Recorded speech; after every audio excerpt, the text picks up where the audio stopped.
And it was only the following day that I went to hospital to kind of complain of it was a bit sore.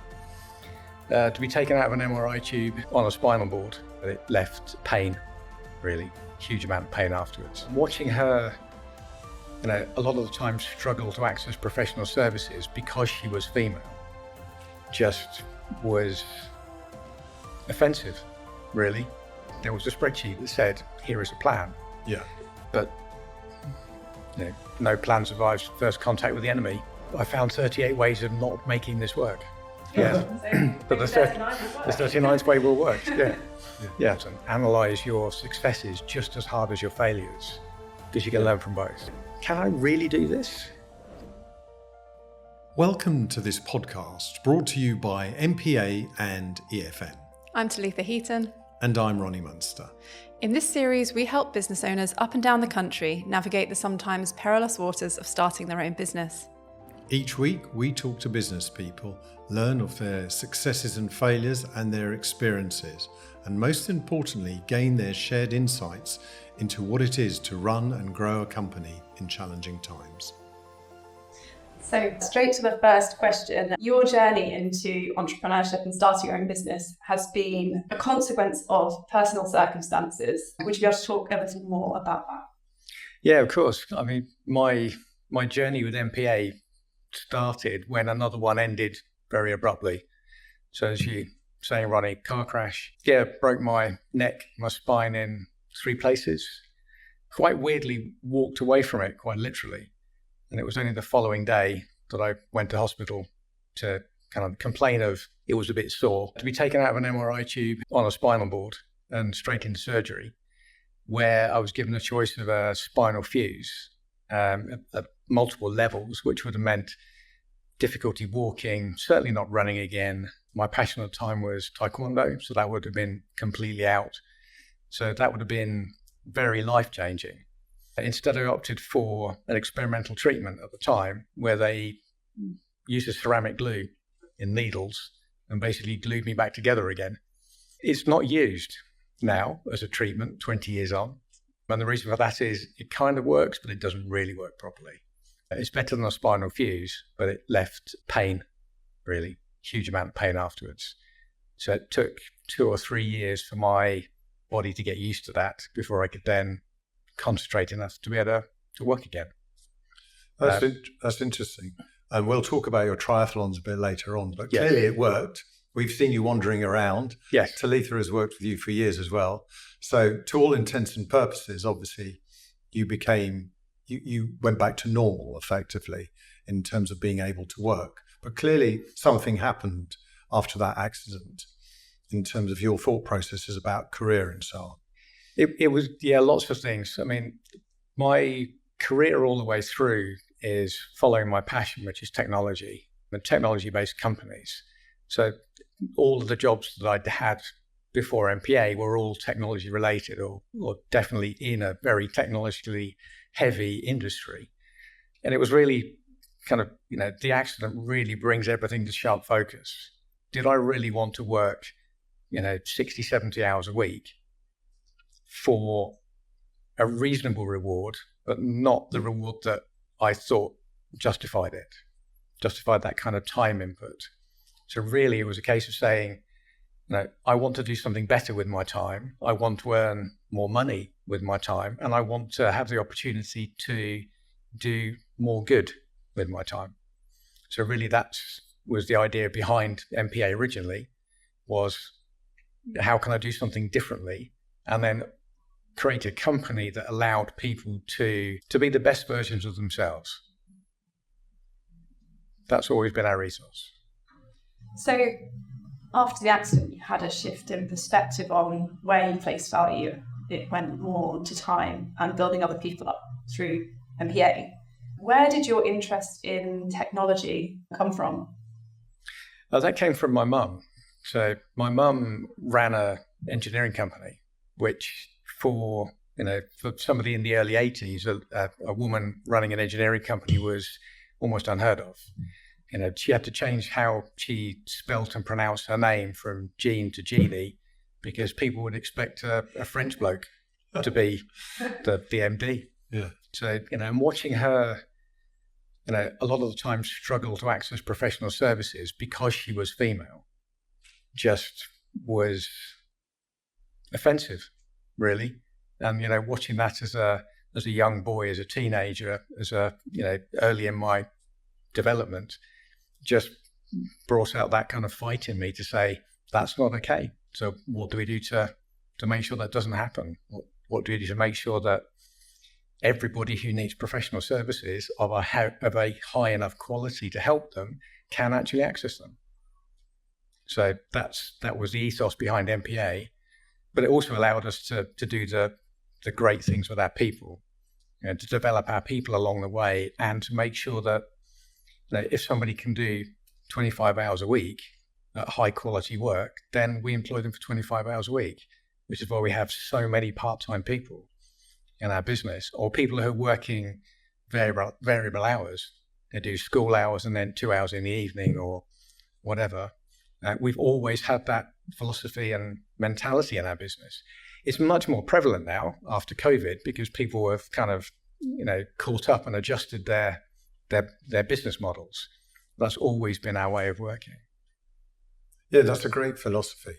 But going back to those early stages, so you had the idea, I want to rule my own world.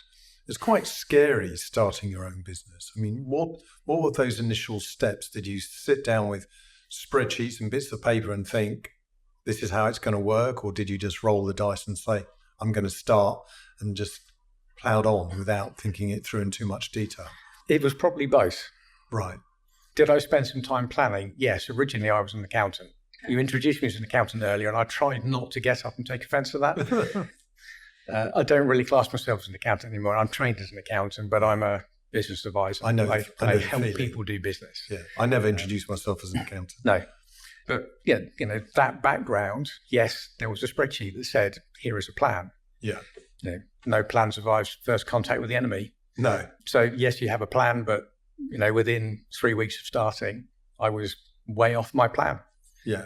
So yes, it was probably both. Yes, I had a plan. Yes, I understood what I could do and what it could look like, but it was much more about rolling the dice. There's a much better way of describing how it worked. Yeah. So how did you actually start? What was the first thing you did in terms of setting it up? But initially, it was purely a lifestyle business. So it was looking after companies so that I could have time to do what I needed to do. A lot of my time was spent lying on the floor stretching. Right. Or lying on the floor because it just hurt too much to stand up or sit in a chair. Yeah. And at that point, you have a choice of taking enough painkillers to numb the pain, but at that point you can't remember your own name, so can't certainly service a client. So really it was set up to allow me to do those things. So it was helping companies do year ends, corporation tax, VAT, that kind of thing, the standard, small accounting practice you would find on a high street. Right. And it was me using my time when I could, and then spending time in my rehabilitation really for the first 2 years. Right. What was your setup like for that first year? Did you have an office, or kind of where were you working from? So it was mum retired from an engineering company and had there's some commercial premises in the front of their property, and she finished that business. She started a new one as a gardening and knickknacks kind of business. She closed it down and then empty premises, and she was thinking about, okay, well, I'm going to do something else. My brothers and I said, well, we need to stop her doing that so that she retires. So I rented the offices off her. So I ended up with 2 offices, enough to seat 15 people, and just me and a laptop. But it was a way really of paying a rent to mum to force her to retire. Otherwise she wouldn't. She would have just kept working. So yes, we took an office from day one, which is, I would say, quite unusual. But it was really good discipline because it meant that I had a really clear separation between home and work. And I think that's really important in the early days so that you can contain it. Otherwise you will do 60, 70, 80 hours a week because it's on the dining room table next to you all the time. So it would have been the thing that you were escaping in the corporate world and it just happened I'd have just reversed into my own business. Yeah. And I guess that taking on an office that early must have made you feel some pressure to then hire some people or grow the business. Not necessarily hire some people. So the reason for hiring it really was to protect Mum from working, so that she would actually go and retire and do something enjoyable. She's loved working, but she now prefers retirement much better. So yeah, we didn't hire anybody for the first 2 years, I think. So it was really about filling my time up and effectively, I guess, sweating me as an asset to the point where you kind of go, right, now I have a sustainable business model. I'm prepared to now invest in the first employee.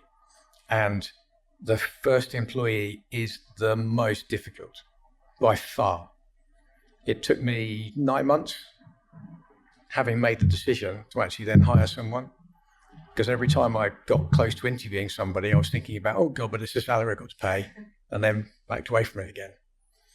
So the first one is the most difficult. Having got the first one, the second one came 3 months later. And it was, we've got the work, we need a person, go and get someone. It was as quick as that. And was there a particular type of person that you tried to bring into a business that was, young and changing and potentially growing? It's kind of always been the way I've looked at people, and it's looking at people that share your passion at some level, or at least have an understanding of the journey you want to go on. So that's the key bit for me. We can train for skills, we can send people on courses, we can do all sorts of learning to get the skills, but it's the attitude and the aptitude that are the important bits. So somebody who understands what you're trying to do, believes in your journey, and ideally has passion. So it's a cultural fit, isn't it? Absolutely. And that's the only thing we recruit. And that's really hard to interview for, isn't it? It is, but although I think within the first 45 seconds.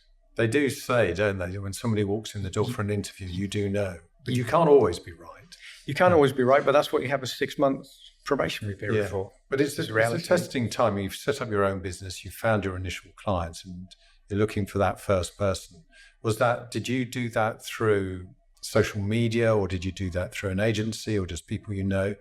And how did you set the parameters for that first person? So initially I went to an agency and then realized quite quickly that I actually know a lot of people that are in the same industry, or at least have the same skills or transferable skills.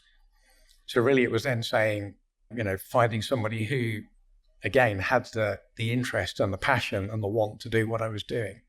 So in the end, I found somebody who was not a qualified accountant, not a qualified bookkeeper. They were a friend of a friend. Yeah. That I kind of knew socially and knew her well enough to kind of like go, actually, she'd be a good fit. She'd be somebody that my clients can talk to and have a connection with.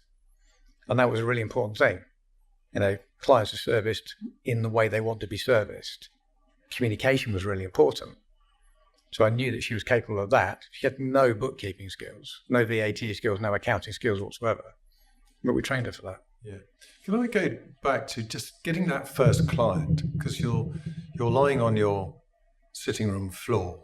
You're half in pain. You've obviously got skills. You've got big firm experience, but nonetheless, you have to find that first client. How did you go about that? Or did you know somebody who could do with your services and you said, hey, I'm available?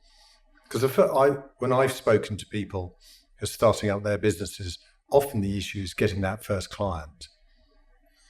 So the first 2 or 3 were people I'd met in industry.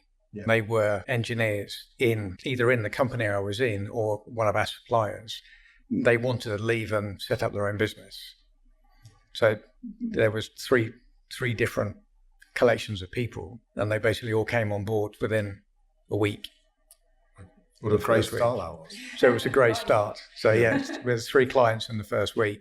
Yeah. And when you were making your plan, did you have a sense that you had those connections, or it was just fortuitous? I'd had those conversations beforehand and say, look, I'm thinking about doing this. Would you be interested in coming on board? Right. I mean, that's a great way, isn't it, to to start a business is if you've got an idea and you know there's potential clients on day one. It makes it a lot easier. I think also speaking to potential clients rather than asking like your family and friends, because realistically they're not going to be the ones that would buy from you, but they may say that sounds brilliant and be supportive. So I think having that validation must have really helped. Yes. It's one of those things, once you've got clients, getting other clients is much easier. Yeah.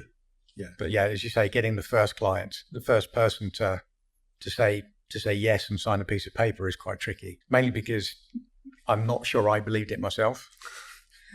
Was there any sense of an imposter syndrome?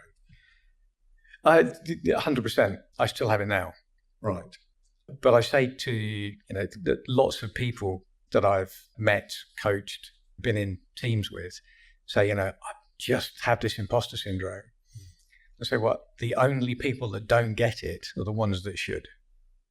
That's a very interesting perspective, actually. So if you have imposter syndrome, it's probably because you're thinking about your audience. Yeah. And you're thinking, can I entertain my audience? Can I impart knowledge to them? Can I give them something of interest and value? So what you're doing is you're worrying about your audience. That's the kind of person I want to listen to. Yeah. Not somebody who kind of like goes, whatever I say, people will listen to. Yeah. That's the wrong attitude. So I think if you've got that gives you the edge. Yeah. Somebody told me a long time ago, it's not an original quote, but something I've always liked, is in the valley of the blind, the one-eyed man is king.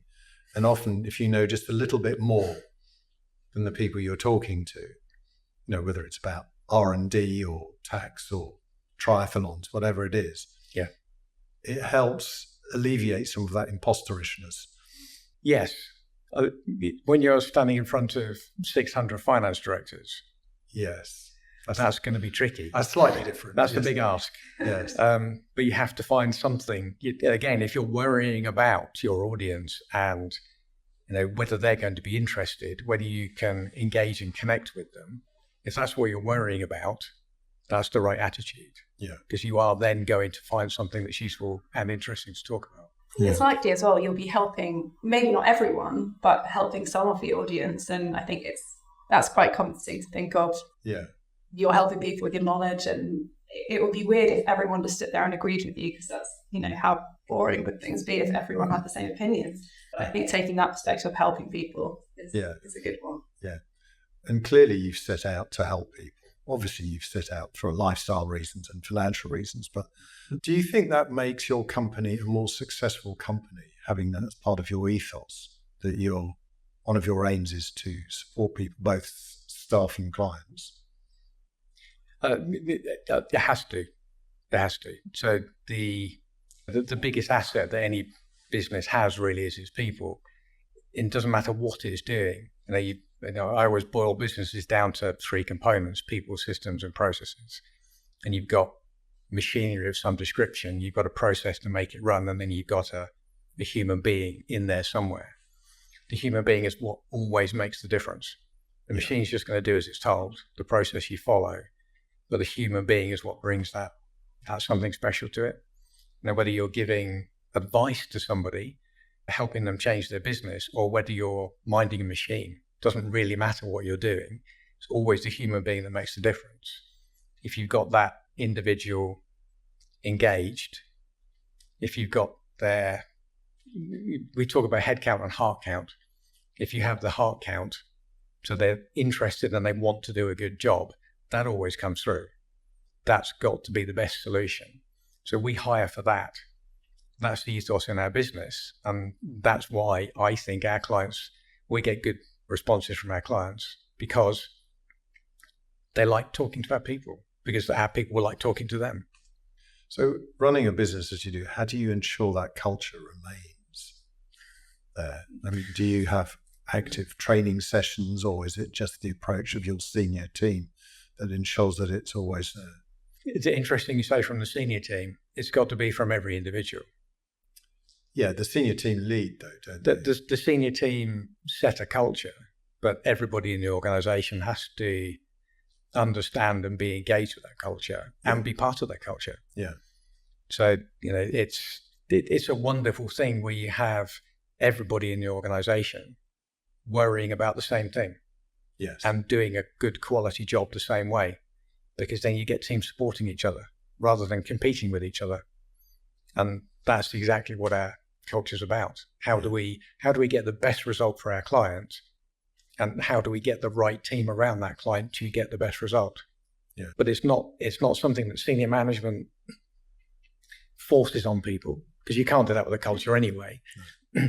It's about the individuals connecting, kind of like going, I see a problem over there, and then going, feeling empowered to go and fix that problem with their clients, with their colleagues, and their colleague accepting that help because they know it's help given to make a better result for the client. Yeah, I think that feedback is very important, isn't it? Is where there's that two-way exchange and people feel supported. I mean, one of the companies I've worked with, the CEO says, it doesn't matter if you make a mistake. It's about being open about it and dealing with it and see, what was it caused by? Was it just simple human error, or was it a process, or whatever it was? But we don't worry about mistakes. Sure, you don't want people to bankrupt the company, but mistakes we are people, and most of us make mistakes all the time. Absolutely. And so to one of the, I try and boil them down to really simple expressions. So something that people hear me say often is, fix the problem, not the blame. Yeah. So all the effort needs to be about understanding what went wrong so that we can fix it, not understanding what went wrong so we can allocate the blame to an individual. That's just absolutely useless. There's also so many lessons that you can learn through failing at something. There'll be things that you've done right, but ultimately, the end result wasn't correct. But I also think that it's an indicator that you're trying different ways of doing things, and you're thinking of, like innovation that's full of failure. Absolutely. I found 38 ways of not making this work. Yeah. But the 39th way will work. Yeah. Well, I think you make a really important point. I mean, what failures have you encountered where you thought at the time it was the right decision and realized as a result of that, no, actually there's a better way of doing this, or an alternative way? There have been significant points on this journey. Yes, there has. Well, I was going to say something slightly different beforehand. One of the things that I think is human nature, and certainly businesses do, is they find something that's gone wrong, and they do a thorough analysis and investigation on why it went wrong and fix the problem. What they don't do is a thorough investigation analysis on something that went right, to find out why it went right so you can repeat it. Yeah. And I think that's just as important. Analyze your successes just as hard as your failures, because you can learn from both. Yeah. No, that's true. Crikey, failures. So I guess the only failures we've really had as a business have been in people. Right. And that's by recruiting people that you get that in the first 45 seconds, you kind of go, this is going to be the right person. You hire them, and then you find out they're not. And I think as a business, our biggest mistakes have been not acting on that fast enough. Right. And it's no fault of the individual. It's just a fit issue. Yeah.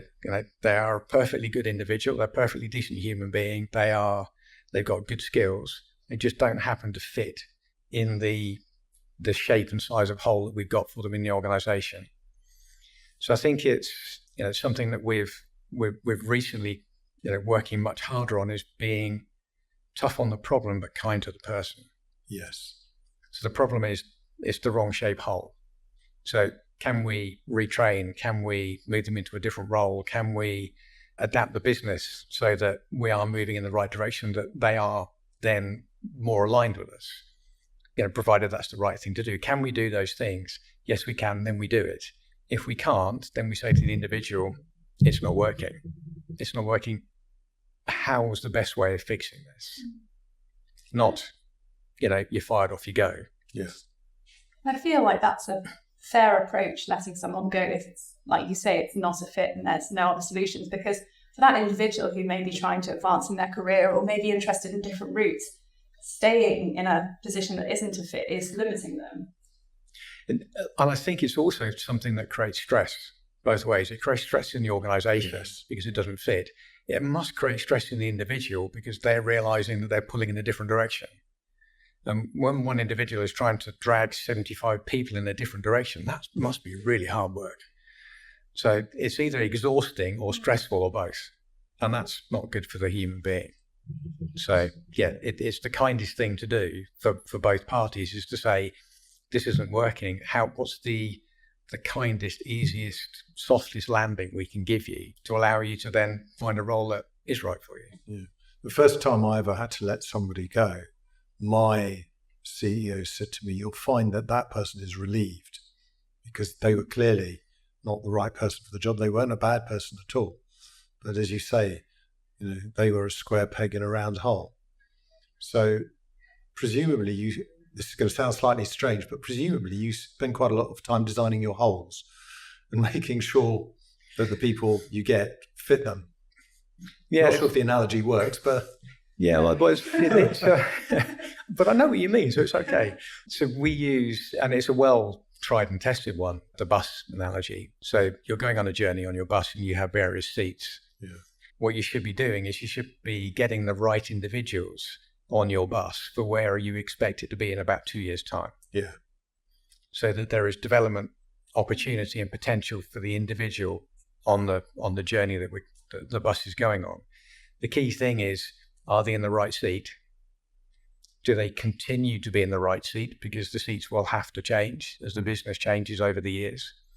And if they are in the right seat, great. If they're not, how do we help them get in the right seat? Or how do we help them get off the bus? Yeah. But yeah, that's the thought process that we go through. Where do we want to be in 2 years' time? What will the business look like? What are the skills that we need in those various seats on that bus in order to get where we need to be in 2 years' time? Mm. Alignment is then really key, because we've got, and we always look at like 3 standard deviations of personality type. Right. I want that. I don't want, we're unusual for an accounting firm to be not run by accountants. Yeah. Every accounting firm basically has got partners who are accountants. Guess what? Yeah. Accountants think reasonably similarly, reasonably conservative generally, and not up for rapid change generally. Yeah. And what you've got is a dozen people all thinking the same way. Guess what? All the firms all do the same thing the same way. Yeah. So we don't. So we have 3 completely, 3 standard deviations of personality type, 3, 4, 5 of us, very different on the board, for instance. All got completely different experiences, different backgrounds, all have a skill set in a particular vertical in the business, but all come at problems a very different way. But the key thing is we're all aligned. We know where we're going. We all understand the journey and want to be on that bus. That's the key. Then you've got positive tension. And that's what we was looking for. You're looking for constructive disagreements. Yeah. I don't agree with you. I think we can get a better solution to the problem. Not, I don't want to agree with you so I can beat you. Yeah. I don't agree so we can get a better answer. Yeah. And so that's always the key. It's quite unusual because you end up then with, we want to go away as a board for a day. Where'd you go? Well, I like a active day out. Somebody else wants to sit on the sofa and talk. Somebody else wants to do it on a whiteboard. Somebody else likes to sit in front of a laptop, because you've got different personality types. So it's then how do you string them together? Well, that just makes life interesting. Yeah, that certainly does. You obviously offer, as a firm, quite a number of different services, different products. Presumably that's grown and changed as the business has evolved. How did you go about adding new products to the suite that you offered your clients? Was it clients were saying to you, I need patent box, or I need grants, or I need something else, and you thought, oh right, yes, maybe it's time I brought in a specialist here? Or was it something you planned to do anyway? It's a really interesting question. Clients don't know what they need. Yes. We find that probably 9 times out of 10, when clients come and ask us a question, it's the wrong question. So they're asking a question to fix a symptom, not a cause. Yeah. That's often the case. I mean, cash flow is an absolutely classic one. Can I borrow some money because I've got a cash flow problem? There's no such thing as a cash flow problem. What you've got is a problem upstream somewhere that's manifesting as a cash flow problem. So fix that. Don't just borrow more money to plug a hole that's just going to reappear because you haven't fixed the upstream problem. Yeah. So yeah, clients don't know what they need. So there's quite a big education piece. Yeah. Patent boxes you mentioned there is an absolute classic. 150,000 companies, I think more than 150,000 companies have active patents. I think 1,400 do patent box. Right. About 1%. So the other 99% obviously like paying tax. Yeah. Probably not. Yeah. They just don't know about it. Yeah. So yeah, it's a really good example of something that clients just don't know that they need. Yeah, no, that's interesting, actually. But from my point of view, running a business, I understand the services that I need as an individual, owning and running a business. So it's really about that empathy. Okay, so what would I like as a business owner? I would like to have, a really engaged, useful relationship manager who only calls me at the right time. I know that's quite tricky because they don't know what the right time is, but they ought to know what the right time is. So they call me at the right time, telling me about the service I need at the right time. So that, again, we're reasonably unusual in an accounting firm is that we have professional relationship managers who aren't accountants. Yeah. They're relationship managers. That's their job. And then they will bring in the other services as and when they're needed because they know their clients. So, they know that a client is going through a particular problem, faces a particular issue, or wants a particular development path, so then brings in the right service proactively. I know that you're thinking about retiring. Therefore, what you need is an exit strategy.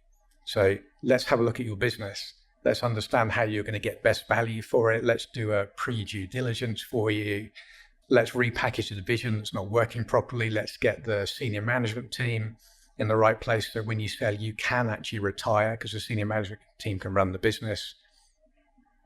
The relationship manager should know all of those things so that we can tell the client, you need this service because you're trying to do this. This is why it's useful to you. Yeah.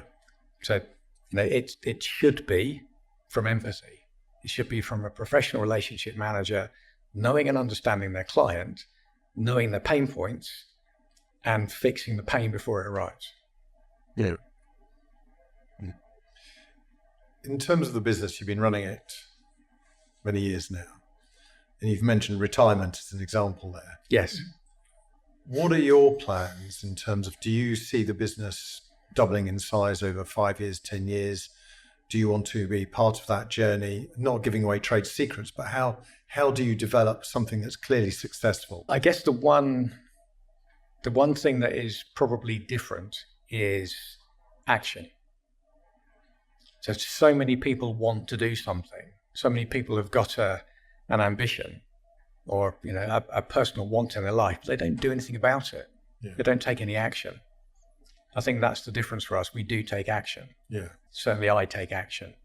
So in terms of retirement, I'm trying steadfastly to do 4 days a week at the moment. And that was from October last year. It didn't go very well in that quarter.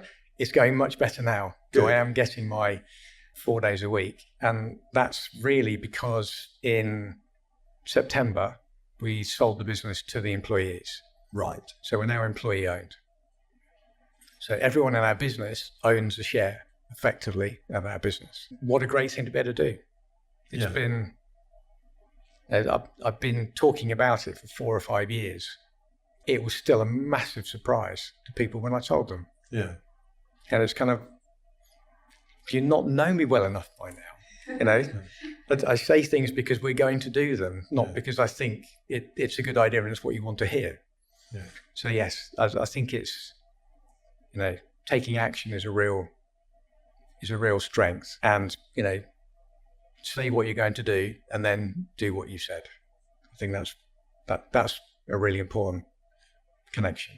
Yeah. I think that will really resonate with anyone who started a business because like you said, a lot of people have ideas of things they could do or things that ways that certain things could be done better. But I think it's a small minority who will actually take the leap and start something or try something new. Were there points when you had started a business when you kind of wavered and thought, this is just way harder than I expected, or this is really not going the way that I thought it was going to go? Were there points? I think that's the continuum. So I don't think there's been individual points. I think that has been a constant nagging doubt. And that goes back to what you're saying about imposter syndrome. Can I really do this? Can I really have 75 employees in a team and then, nearly 60 associates on top of that? So, we're trying to communicate a message to 130 people.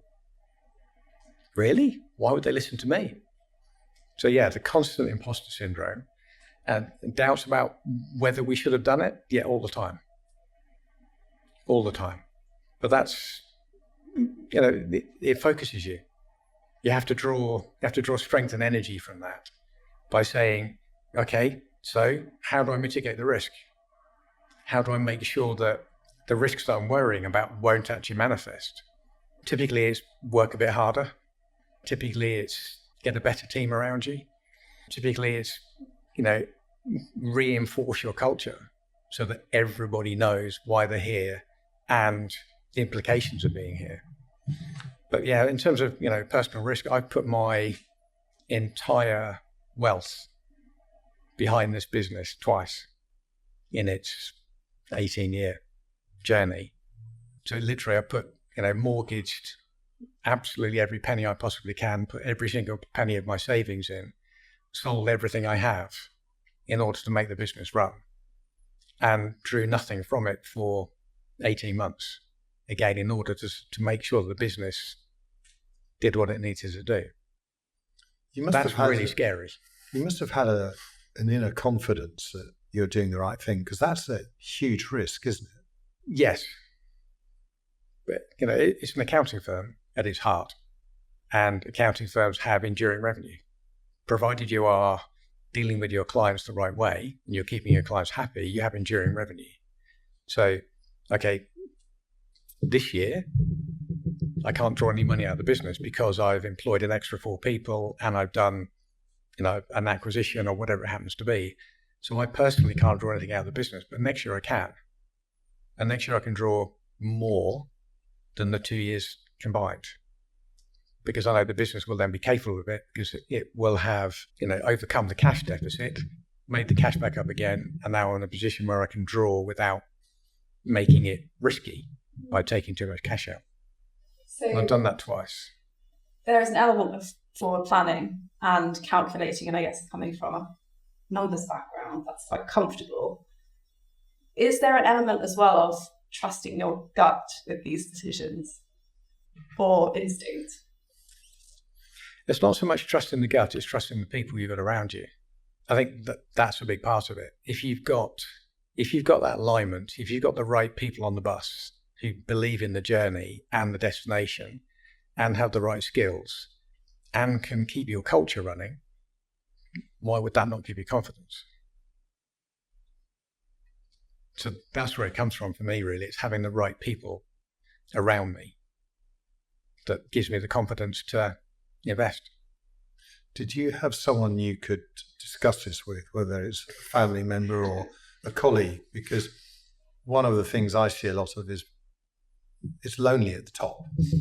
Being a business leader, it is. And if they've got a mentor, a counselor, a therapist, whatever it is, somebody they can share with, or a spouse, whatever, it makes a big difference. So are you making these decisions? I'm talking about when you were mortgaging everything and putting the money back into the business.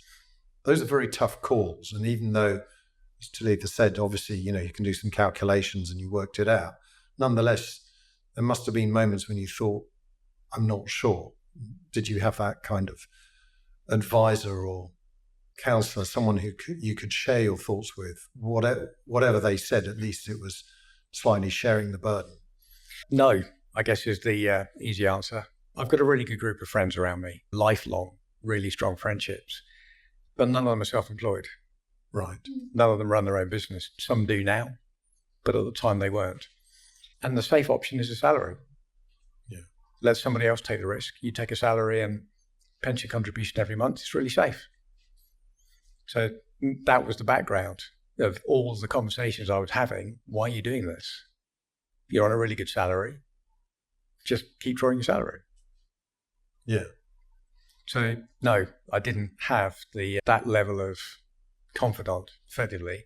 But the only one who really said to me, it never said, yes, do it, or that's a silly idea, or gave me any kind of opinion, but just asked me the right questions, was my mum. Right. Again, because she had been in business. Yeah. And she said, talking to her about it now, she said it was really difficult to kind of go, but you're my sons, we want to protect you. But actually, that's not why you're asking me. You're asking me about my business experience. So she was giving me she was asking me the right questions to really consolidate the thought process, to challenge me, to make sure I thought about it properly. Yeah. And she said, talk about it now. She said it was really difficult because I just wanted to say to you, what the hell are you doing? You've got a lovely house. Why on earth are you risking all of that when you've got a good job and a career? And why are you doing it? Why are you doing it? You're mad. Yeah. But she said you managed to keep all that, a lid on it. Yeah. I think as we come to the end of this, I think I've got, perhaps we've got a couple of questions. If somebody's in that position where you've been, they're thinking about refinancing, however they do it, what advice would you give someone if they're at that inflection point in their business career? It would be, I guess, the answer to the previous question. What you need is Need your mum. Well, ideally, you need a really good mum and a really good stepdad as well. My stepdad was in business for years, completely different businesses, retail, but he just had a good idea of business. So he was a good sounding board. So it's really getting those sounding boards. It's finding somebody that you trust, that will ask you the right questions, will give you the right advice, not necessarily the right advice, but the advice is by asking the right questions to test you, to make sure that you're properly challenged so you completely understand your risks and your mitigation strategies. That's got to be the key for me. As you say, running business is really lonely. And, even now, really good management team, really good board of directors around me. But, we want to borrow some money when we do acquisition. It's my house that has the personal guarantee. Nobody else's. So you kind of go, great, I've got this really capable, really accomplished board of directors who are no freaking use to me because you don't know what it's like putting your house on the risk. Must be an easier decision, but it's not you in that position. Yeah, what we got to effectively was they said, respectfully, we're not going to give you an answer to the question because what we don't want to do is say, yes, put your house at risk and then not make it work and be responsible for it. We completely understand that point of view, completely understand and agree with that point of view. But it's somebody independent who can challenge you to make sure that you've thought about it properly. That's the key. Yeah. I think that's sound advice, isn't it? And then a final question really from us is, we're going to be doing these podcasts on a regular basis. We're going to have regular guests, people in business. And what we'd like you to do is think of a question that we would be asking our next guest. Oh, you want me to think of a question? Yeah. Okay. I guess it depends who it is. Well, there'll be a business person like yourself. They'll have built a business, gone through challenges and successes and failures. If you had your time again, what's the one thing you'd do differently? That's good. That's a good question. Well, thank you very much. Thank you. It's been an illuminating interview, and wish you much success at the next stages of the development of MPA. Thank you. Day 5 off. Yes, I do hope so. Presumably that's for your triathlon training. It's not. It's to spend time with family. Right. I try and do my training outside of that while they're at work or doing other things. Right. So, yeah, my training it doesn't interfere with family life. Right. Okay. Thank you very much. Thank you. Thank you.